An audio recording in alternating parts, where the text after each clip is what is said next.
빈예시 탐구방송 요즘 소설 이야기 62번째 이야기 시작합니다.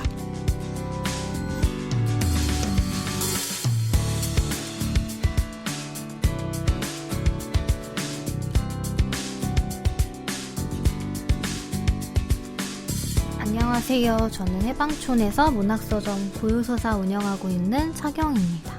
안녕하세요. 저는 KBS 1라디오에서 라디오 프로그램 제작하고 있는 이주영입니다. 네, 오늘은 지지난 시간에 저희가 자언가문 가을호 소개 시작했었는데요. 그때 이주란 작가 단편 소개했었고, 이번 시간에는 황여정 작가의 단편 개인의 탄생에 대해서 이야기해보려고 합니다. 네. 처음 저희 만나는 작가죠, 여기서. 네, 그리고 저희가 다뤘던 지면에서 작품을 읽어본 적이 기억이 없는 걸로 네, 보아 저 없었던 처음이에요. 것 같아요. 그리고 네. 아마 책도 장편이 두 작품 출간된 것 같아서 네. 단편을 만날 기회가 아마 상대적으로 적지 않았을까라는 생각도 들거든요. 네.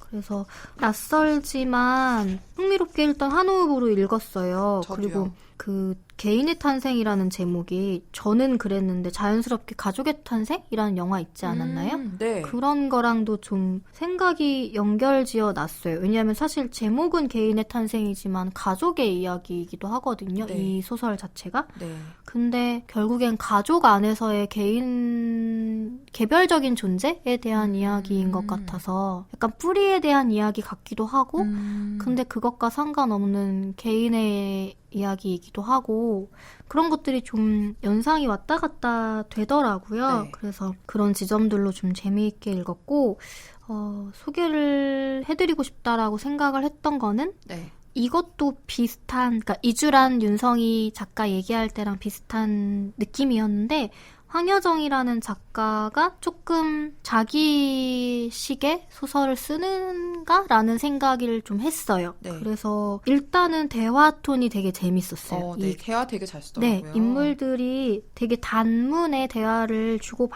말을 주고받는데 그게 그냥 있을 법한 대화들인데 뭔가 좀 시적이기도 해요. 네. 약간 맞아요. 선문답 같기도 하고 근데 그렇다고 억지스럽거나 느끼하지가 않아서 네.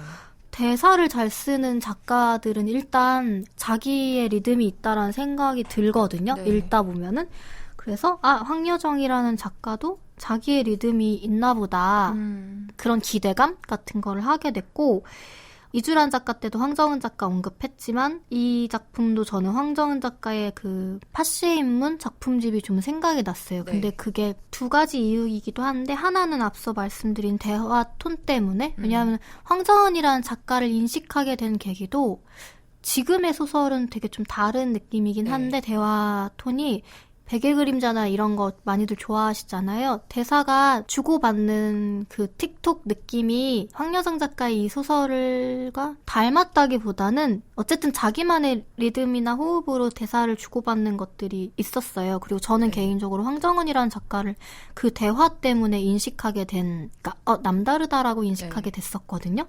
그리고 또 하나는 이 소설은 시작에 사람들이 꿈을 꾸던 때가 있었다라는 문장으로 시작을 해요. 네. 근데 근데 지금은 아무도 꿈을 꾸지 않는다. 이렇게 이야기를 시작해서 저는 이게 약간 판타지 소설인가라는 저도요. 그런 생각을 했어요. 근데 2060년인가 생각했어요. 그리고 막 심지어 막 그런 한국에서 마지막 꿈을 꾼 사람은 전라남도 다낭에 사는 할머니였다. 고해자 할머니. 네. 이거 약간 무슨 MBC에서 우리의 소리를 찾아서 같은 맞아요. 느낌으로 쓰는데 네. 근데 사실 배경은 그냥 현대 지금 시점 재개발 얘기도 나오는 거 네. 보면은 미래도 아니고 그냥 설정이 이런 거예요. 네. 그러니까 그게 마치 황정은 작가가 세운상가의 이야기를 하면서 그림자가 일어나는 사람들에 대한 이야기를 한 것처럼 그냥 지금 우리인데 어떤 설정 하나가 환상적인 요소를 갖고 있는 거? 네. 그래서 뭐 황여정 작가의 소설이 황정은 작가의 소설과 닮았다 이런 뜻은 전혀 아닌데 생각나게 하는 지점들이 네. 어떤 환상적인 효과를 하나 장치를 갖고 있다든가 대화를 주고받는 거 아니면 여기 나오는 하루노 호이라는 몽골 사람이 등장하거든요. 네. 20대 청년인데 좀 무해한 느낌의 인물이었어요. 그러니까 비중이 크진 않은데 네. 그런 약간 순수한 느낌의 인물을 소설에서 만났을 때가 황정은 작가의 초기 작품? 초기라고 해도 되나? 지금 뭐 한창 쓰시는 분이어서 초기 중기를 나누기가 좀 그런데 아무튼 초반에 발표했던 작품들과 좀 생각나는 지점들이 있었어요. 네. 근데 결론적으로는 전혀 다른 스타일이라 맞아요. 그냥 그 정도의 스타일이 생각이 난 거지 이 작품이 어떤 그런 거에 기대고 있다라는 뜻은 전혀 아니고요. 줄거리를 설명을 해드리자면 나라는 화자가 나오고 삼촌 그리고 아까 말씀드린 하루라는 네. 몽골 청년이 주요하게 등장을 하는데 이 나라는 인물은 집안에 좀 비극적인 일들이 있죠. 아버지도 어떤 비극적인 상황 때문에 스스로 목숨을 끊었고 네.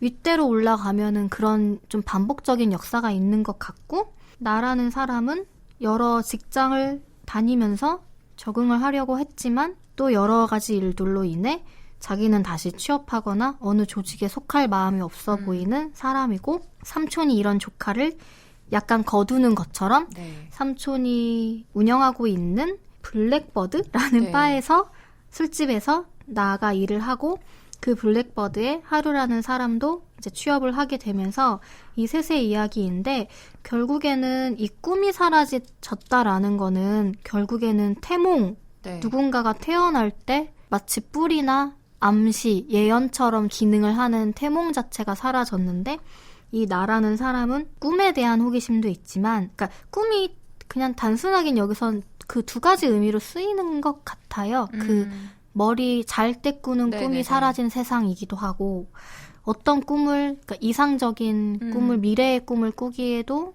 불가능한 세상이라는 두 의미 다 쓰고 있는 것 같은데 네. 어쨌든 자기의 기원이라고 생각하는 네. 태몽이라는 거에도 관심을 갖고 있는 인물이죠. 그러니까 어떻게 보면 엉뚱하게 보이면서도 어떻게 보면 되게 평범한 그냥 청년 세대라는 생각도 들어요. 그리고 삼촌 캐릭터는 재밌는 게 강조하고 싶은 말이 있으면 같은 말을 3번 네. 반복하는 사람 이어서 그 둘의 대화의 리듬이나 그 주고받는 관계 이런 네. 것들이 좀 재밌기도 하고 이 블랙버드라는 곳에서 일을 하면서 자기의 그 지난 삶들을 좀 반추하는 내용도 있고 이 블랙버드가 있는 곳이 재개발 이제 네. 위기에 빠지게 되면서 결국에는 예상 가능한 일들이 벌어지고 네. 그리고 마지막에는 꿈을 꾸게 되죠. 약간 자기의 태몽 같은 거를 스스로 꾸게 되는 네. 그런 것들이 전개가 되면서 그 약간 환상적이면서도 척박한 현실에 대한 연결 지점들이 있고 그러면서도 인물들은 좀 무해해요. 그런 환경에 놓여 있지만 공격성 같은 거는 거의 없는 느낌의 사람들? 이어서 왜 이 나라는 인물도 예전에 싫었던 회사 생활에 대해 떠올리지만 네. 그거에 대해 엄청나게 막 환멸을 표하거나 그렇지 않고 약간 자신을 제3자가 보는 것처럼 서술을 한다라는 생각이 들었거든요. 그러니까 자기가 처한 상황을 되게 제3자가 얘기하듯이 쓰는 톤도 네. 좀 재미있다고 생각을 했어요. 그래서 그런 전반적인 분위기로 이끌어가는 소설이 약간 흥미로웠던 지점들이 있어서 그런 점들을 같이 얘기해보고 싶어서 좀 골라봤습니다. 네. 저도 분위기가 되게 네. 마음에 들었고 나른한 것도 아니고 네. 건조한 것도 아니고 하여튼 되게 독특해요. 그래서 그렇다고 완전히 낯선 분위기도 아니에요.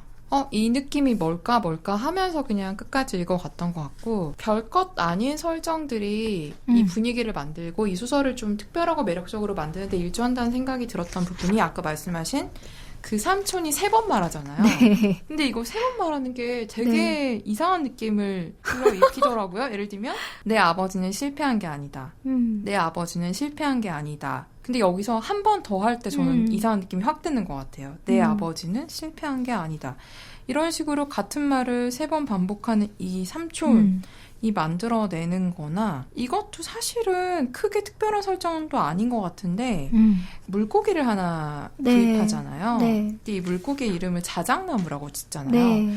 이게 너무 저한테 이상한 느낌을 주더라고요. 그리고 이제 이 자작나무는 이 아버지의, 예, 네. 할머니가 꾸는 아빠에 대한 태몽과도 연결돼 있는데 이 자작나무라고 이름을 짓는 것들 그리고 자신이 어떻게 해서 직장을 결국 나오게 됐는지에 네. 대해서 기술하는 네. 것도 뭔지 모르게 되게 재밌다고 해도 되겠죠? 네. 지금의 현실적인 부분이랑 되게 네. 잘 위화감 없이 지금의 상황, 그러니까 지금 사람들이 겪는 직장에서 겪을 수 있는 일들을 네. 되게 그냥 자연스럽게 서술하고 있는데 네. 그거를 좀 약간 독특하게 좀 서술하는 부분들이 있어서 네.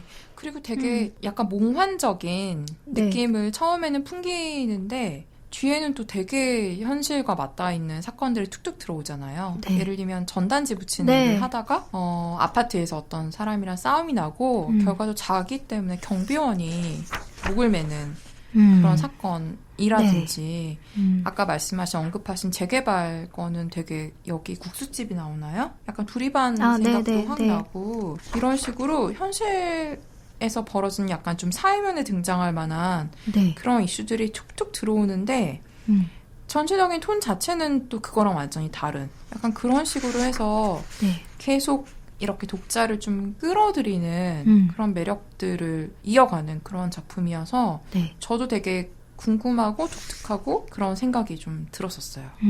저는 약간 굳이 비교를 하자면은 한국의 상황, 그 경비가 스스로 목을 맨 일이나 네. 그 재개발은 사실 되게 한국적인 상황이고 늘 있는 네. 이슈들이잖아요. 근데도 불구하고 어떤 약간은 일본 영화 같다는 생각도 좀 하긴 했거든요. 근데 그게 톤 때문이기도 하지만 네. 이 대사 말장난하는 것 같은 대사들이 좀 네. 그런 게 있잖아요. 아, 네. 그렇기도 하지만 이 블랙버드라는 장소가 주는 장소성이 저는 황정은이라는 아까 저희가 얘기했던 소설이랑 비교를 해서 막 같은 점을 비슷한 점을 찾아낼 수 있지만 그럼에도 이 소설이 다르게 느껴진 거는 장소성을 되게 고유하게 갖고 있다라는 생각을 했고 그게 네. 되게 좋았어요. 블랙버드라는 곳이 궁금하고 상상되고 여기가 술 먹고 싶어요. 엄청 내부가 다 시커먼 술집이라고 네. 하잖아요. 네. 그리고 거기에 또 다락이 있는데 잘 보이지 않는 쪽에 계단을 올라가면은 여기에 이제 사실상 삼촌한테 빌부터 사는 거죠. 자기의 집을 아빠가 빚 때문에 다 넘겼기 때문에 네. 이미 막상 집도 팔려고 했더니 잃어버리고. 팔 집이 없어서 여기에 들어가 살게 되는 건데 근데 이 갑자기 이제 앞에는 좀 재밌네라는 약간 톤이 뭔가 좀 다르네 이렇게 읽다가 네. 블랙버드가 등장을 하면서 이 소설이 확 더 생기 있어졌어요. 그래서 네. 이런 소설 안에 특정 장소의 느낌을 가져오는 것도 네. 저는 쉽진 않다라고 생각을 하거든요. 네. 그리고 이름이 블랙버드면 되게 촌스럽잖아요. 그쵸. 그리고 막 안에 다 음. 시커매. 이거 사실 그렇게 특별한 것도 아닌데 설정이. 되게 네. 대학로 같은 데 가면 흔히 있는 맞아요. 술집. 맞아요.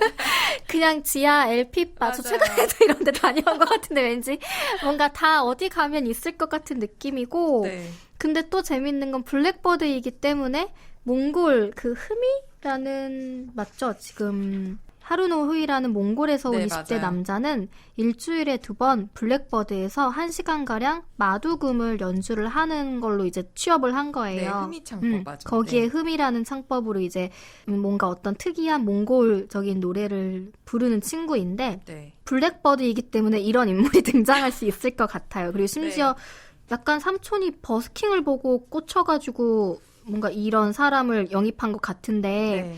근데 재밌는 거 흠이라는 거 그 기억나세요? 이주란 작가의 소설 중에 네. 그 소설집에 실려 있는 건데 네, 너무 쉽게 금에도 말했지만. 네, 거기에도 흠이를 듣는 사람이 주인공 화자가 아마 그 작품 맞는 것 같은데 흠이를 계속 듣는 게 네, 나오거든요. 저는 그 디테일은 기억을 못했어요. 그게 왜 기억이 나냐면 한 네. 사람을 위한 마음에서는 네. 계속 그 자연인 나는 네네네. 자연이다를 네네네네. 자연인 이모가 이모. 나오잖아요. 네. 근데 넌 쉽게 말했지만에서는 흠이를 계속 동영상을 찾아보는 게 나았던 것 같아요. 네, 기억나 알 듯 말 듯해요. 네, 그래서 몽골에서 무슨 새를 부르는 소리 같은 아무튼 그런 게 나와서 저는 그때 흠이라는 거를 처음 알게 됐거든요. 네네. 근데 여기에 또 그런 어떤 나른한 느낌의 네. 약간 그런 흠이라는 게 또 들어오길래 이 소설에도 흠이가 뭐길래라는 생각을 하기도 했고. 근데 약간 저희가 어쨌든 굳이 그렇게 고른 건 아니지만 이주란을 지난 시간에 지지난 시간에 소개를 하면서 이제 어떤 연결 지점들이 있는 것 같아요. 그리고 다루어지는 인물들이 사실 요즘 소설에는 요즘 인물들이 많이 당연한 얘기인데 나오는데 거기에 여성 서사들이 특히 많아지면서 오히려 경제력이나 그러니까 조건들이 좀 비슷한 인물들이 좀 많이 나왔다고 봐요. 어떤 독립성이 있고 그러니까 스스로 경제력을 꾸릴 수 있는데 또 불구하고 결혼을 하면서 그걸 잃어간다는 그러니까 지위를 잃어가는 여성이라든가 여성으로서 사회 안에서의 사람들과 부딪히는 내용이라든가 그럴 때 등장했던 인물들이 좀 많이 있었던 것 같아요. 그러니까 어떤 특정 계층에 근데 그게 보편화돼가는 거에 대해 저는 개인적으로 주영님하고 개인적으로 얘기는 했지만 저는 불편한 지점들이 있다라고 생각이 좀 느껴지는 게 있었거든요. 어쨌든 이것도 말하기 조심스러운 부분이긴 하지만 왜 82년생 김지영의 설정 자체에도 어떤 아쉬움 같은 걸 토로하는 사람들이 있었잖아요. 대졸 여성 30대 계급성. 그런 대표성을 갖는 보편적 여성인데 그 안에 또 계급성이 있다라는 비판은 저는 일견 타당하다고 봐요. 물론 그 어떤 캐릭터가 모두를 흡수해야 된다는 건 아니지만 그럴 수도 없거니와 근데 보편성을 띠게 되면서부터는 거기서 소외되는 사람들도 있다라는 거에는 귀를 기울일 만한 얘기라고 생각을 하거든요. 근데 유난히 또 이번에 저희가 고른 소설에는 좀 환기시키는 부분들이 다른 또 계층이라고 하긴 좀 그렇지만 다른 인물들이 나오길래 생각을 좀 다시 바꿔보는 일들이 좀 있었어요. 관점을. 근데 여기 나오는 사람들도 결국엔 재개발에 몰려날 위기에 처해 있고 그리고 블랙버드가 이제 그런 재개발을 밀어붙이는 사람들 때문에 상하게 되면서 그 자작나무 이름을 붙였던 물고기가 너무 그냥 여기 무심하게 나오지만 결국엔 깔려버리잖아요. 그리고 그 물고기가 이건 좀 웃기긴 한데 그러니까 재밌긴 한데 죽으면서 꿈을 꾸고 또 다른 자아가 자신의 뭔가 개인이 탄생한 것처럼 소설이 끝맺기는 하지만 결국에는 그 꿈에서 자작나무가 부서지는 걸로 이 소설이 끝나잖아요. 그러니까 약간 원천차단되는 느낌도 물론 그런 톤으로 끝나진 않아요. 그러니까 이게 여러 가지 의미일 수도 있는데 자작나무가 그래도 그 자리에 한 그루 서 있으니까 좀 괜찮지 않을까요? 그리고 저도 이게 희망적이라고 오히려 봤던 게 개인의 탄생이잖아요. 부서졌지만 그게 뭐냐면 윗대의 것을 끊는 느낌도 있었거든요. 가족의 탄생이 아니라 나 개인의 탄생이라고 하는 거는 그럼에도 불구하고 나는 다르게 다시 태어날 거야. 근데 그러면서도 자작나무잖아요. 그래서 뭐 그게 어떤 뿌리를 갖고 있는 이야기일 수도 있지만 어쨌든 희망적으로 좀 간직했던 물고기가 죽게 됐지만 그게 이제 꿈에서 어떤 역할을 했을 것 같아요. 다시 꿈을 꾸게 되는?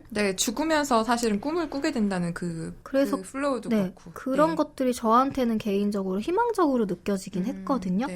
그래서 이 소설 자체가 되게 안 좋은 상황에 위기에 처해 있고 어떤 이유들로 인해 사회생활을 접게 되는 인물이 등장하긴 하지만 그리고 심지어 그 마지막에 악기도 부서졌잖아요. 마두금도. 그런데도 이 사람들이 그닥 좌절하는 느낌이 아니에요. 그래서 그런 것들이 좀 일말의 희망을 갖게 만드는 부분들이 있어서 이 소설을 읽었을 때 다시금 그런 최근의 소설들에서 잘 만나지 못했던 인물들에 대해 생각해보게 됐지만 그럼에도 그러니까 우리한테 이미 이전의 소설들에서 익숙하게 봐왔던 이야기일 수도 있겠지만 다루는 톤이나 여러 가지 여기 약간 선문답처럼 등장하는 그 사전회사 다녔을 때 돌고 도는 사전풀이, 인식 같은 거 인식이라는 단어 때문에 이제 그런 것들이 굴레처럼 등장하는 말이나 계속 이렇게 살 거냐라는 이제 삼촌과의 대화나 너희 아버지는 실패한 게 아니다. 그냥 뭘 잃어버린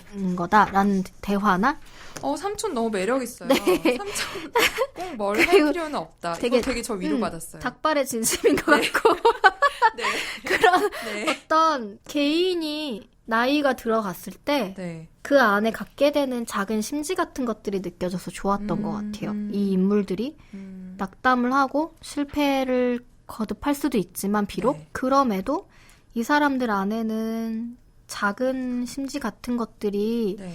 있겠구나라는 위안이 좀 들어서 소설 자체에 대해 그래도 좀 완전히 폐쇄적으로 끝나버리는 소설은 아니라 네. 그런 톤, 여운 자체가 좀 매력적이라는 생각을 했어요. 네. 그래서 사실 이 소설은 이 이야기의 서사나 줄거리 뭐 이렇게 흐름 이런 거보다는 대화라든가 문장에서 던지는 사유? 이런 것들이 매력적이라서 네. 한 번쯤 정말 읽어보시면은 제가 소개해드리는 것 이상으로 다들 각자의 감상을 하게 될 수 있을 것 같아요. 네. 갑자기 배두나 작가님 소설도 살짝 생각나고.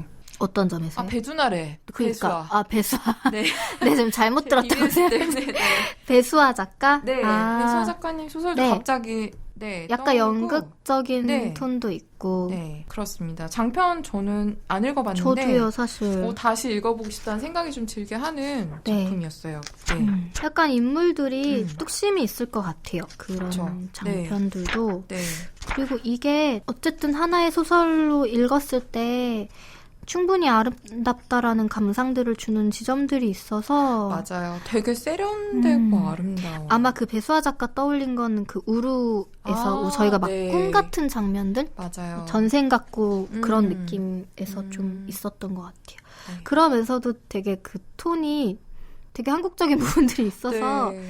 재밌었어요. 그리고 네. 막 마지막 꿈을 꾼 사람을 찾아가는 상상 이런 거 하잖아요. 네. 그런 거 너무 한국적이라고 생각했고 접고런, 아버지가 일했던 접고런이라는 장소성도 맞아. 그렇고 그런 것들이 어떻게 이렇게 툭툭 가져다 썼을까요? 참. 이 소설을 붕뜨게 만들지 않아서 좋았어요. 네, 저희 이렇게 황여정 단편 소설 개인의 탄생에 대해 이야기 나눠보았습니다. 문예지 탐구방송 요즘 소설 이야기. 다음 시간에 이야기 나눌 작품에 대해서는 요소야 SNS 통해서 저희 예고해드리겠고요. 황여정 소설 개인의 탄생의 일부를 경희님의 낭독으로 들으시면서 저희는 다음 시간에 인사드리겠습니다. 들어주셔서 고맙습니다.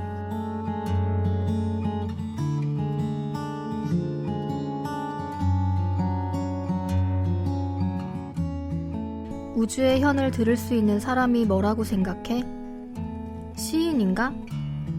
시인이 아니면 뭐겠어? 수학자도 아니고 철학자도 아니고 시인이라고? 수학자이고 철학자이면서 시인이지. 그리고 물리학자이기도 하고. 피타고라스는 천재구나. 그렇다기보다는 그땐 그랬던 거지. 수학자가 철학자이고 철학자가 시인이고 시인이 물리학자이고 그게 다 연결되어 있었던 거야.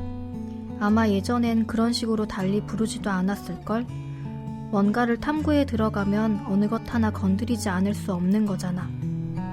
그런데 언제부턴가 수학자는 수학자고 철학자는 철학자고 물리학자는 물리학자고 시인은 시인이 돼버렸어. 그리고 그것들은 또 각기 여러 분야로 갈라졌어. 전문 분야 같은 걸로 말이지. 나뉘는 거야. 한 덩어리였던 게 쪼개지는 거지. 더 이상 연결되어 있지 않게 되는 건가? 연결되어 있는 걸 알기가 힘들어지는 거겠지. 알 필요도 없어지는 거고. 그러면 어떻게 되는 거지?